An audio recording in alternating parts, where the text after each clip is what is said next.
जय शिवराय. नमस्कार शेतकरी बांधवांनो, आपण पाहणार आहोत चेन्नई FMC चेन्नई तामिळनाडू येथील कांदा बाजारभाव 24 डिसेंबर 2024 रोजीचे मंगळवारचे. आज चेन्नईमध्ये 45 गाडी कांदा आवक आली होती. बाजारभाव प्रति 50 किलोग्रॅम प्रमाणे स्क्रीनवर दर्शवलेले आहेत. क्विंटलमध्ये कन्वर्ट करून पाहूयात काय होते बाजारभाव. कांद्याला गुलटी कांदा 800 ते 1200 रुपये असा गुलटी कांदा विकला गेला, तर गोलटा कांद्याला 1400 ते 2000 रुपये प्रति क्विंटल बाजारभाव पाहायला मिळाले. मीडियम कांदे हे 2600 ते 3000 रुपयापर्यंत विक्री झाली, तर मोक्कल साईज कांदे 3000 ते 3600 रुपयापर्यंत बाजारभाव मोक्कल कांद्यांना पाहायला मिळाले.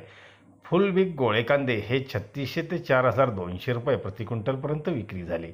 एकंदरीतच गोळ्या कांद्यांना डिमांड असून गोळ्या कांद्याला 36 ते 42 रुपये प्रति किलोपर्यंत चेन्नईमध्ये बाजारभाव पाहायला मिळाले. सरकारी माल म्हणजे NCCFचे सुद्धा आवक चेन्नईमध्ये होते, त्याला बाजारभाव 1200 ते 2000 रुपये असा प्रति क्विंटल पाहायला मिळाला. धन्यवाद. व्हिडिओ आवडला शेअर लाईक नक्कीच करा. चॅनलला सबस्क्राईब करा, बेल आयकॉनला क्लिक करा.